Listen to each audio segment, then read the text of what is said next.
They pilfer their time watching idiots who make them laugh, sing, dream, or cry.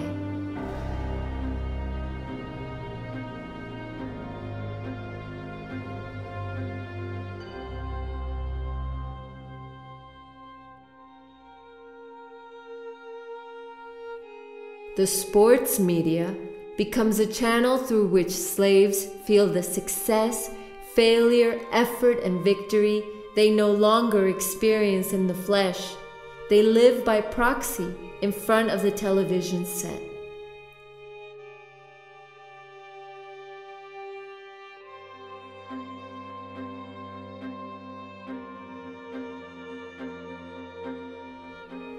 While the emperors of ancient Rome lulled their people into submission with the promise of bread and games, today's acquiescence is procured through entertainment and the consumption of emptiness.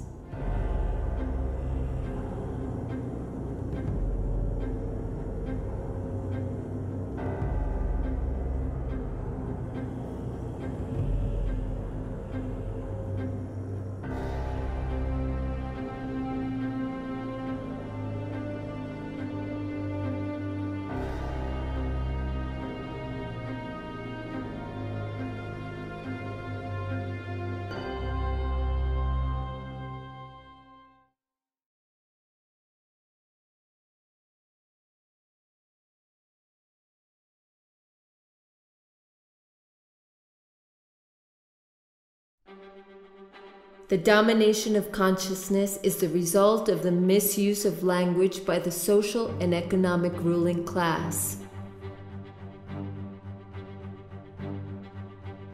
As the masters of all means of communication, the power elite disseminate the market ideology through the fixed, partial, and concocted meaning it gives to words. Words are invoked as neutral and their definition is evident. However, when controlled by power, words fix a very different meaning to the reality of life.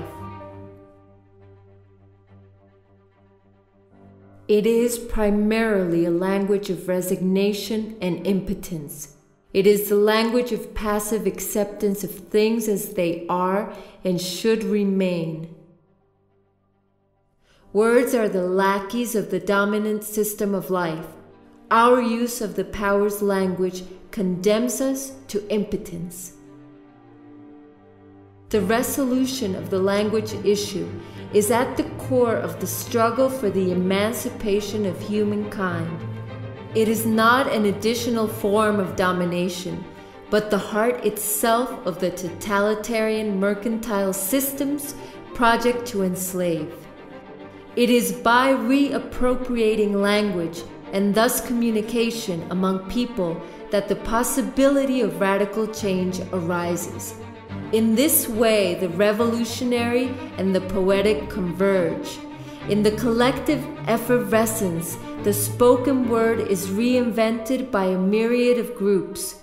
Spontaneous creativity is within us all and is a force for unity.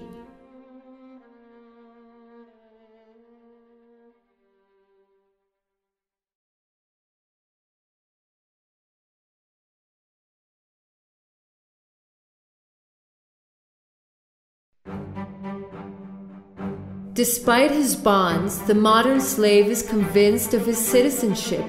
The illusion of choice and free determination is fueled by the ability to vote and freely elect those who will conduct his affairs. When it comes down to deciding the society we want to live in, is there really any fundamental difference between the Social Democrats and the populist right in France? Between Democrats and Republicans in the United States, between Labor and Conservatives in the United Kingdom? There is no opposition because the main political parties agree on one essential thing: the conservation of the present mercantile society. None of the political parties that enter into power question the commodities dogma. And those political parties with media complicity monopolize the airwaves. They squabble about trite matters, ensuring the status quo. They fight over who will hold the seats that the mercantile parliamentary offers. Those petty disputes are disseminated by the media as a distraction from the critical debate about the election of the society we want to live in. Appearance and triviality eclipse the confrontation of ideas. None of this resembles, not even from afar, a democracy.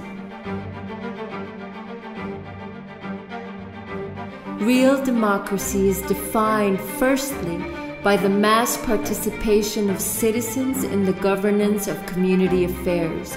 It is direct and participative. The popular assembly and the permanent dialogue about the organization of a common life are democracy's most authentic expressions. Representative and parliamentarian forms of government usurp the name of democracy, limiting the power of citizens to the simple act of voting, that is, to nothing. Deciding between light gray and dark gray is not a real election. Parliamentarian seats are mainly occupied by the dominant economic class, be it the right or the pseudo-leftist social democrats. Power is not to be conquered, it is to be destroyed. It is tyrannical by nature, whether exercised by a king, a dictator, or an elected president.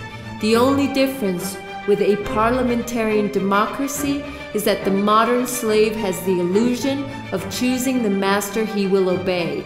The vote has made him an accomplice to the tyranny that oppresses him. He is not a slave because masters exist.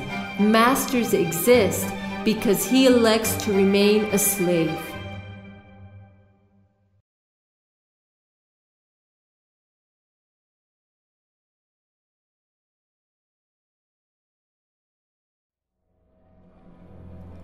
The dominant system is defined thus by the omnipresence of its mercantile ideology. It occupies every space and every sector of life. It calls us to produce, sell, consume, and accumulate. The dominant system has reduced all human interaction to dry mercantile relationships and considers our planet a mere commodity. Our duty is to be servile. The only recognized right is the right to private property.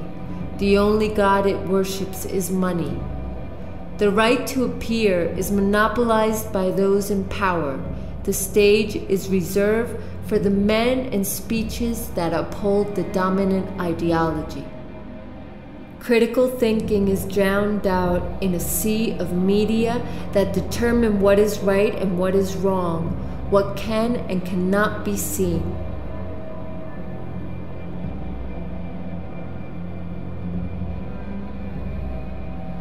The omnipresence of ideology, the worship of money, the media's bias, the absence of democratic pluralism, the lack of a visible opposition, the will to transform mankind and all the world in its image, and repression in all its forms. Behold, the true fate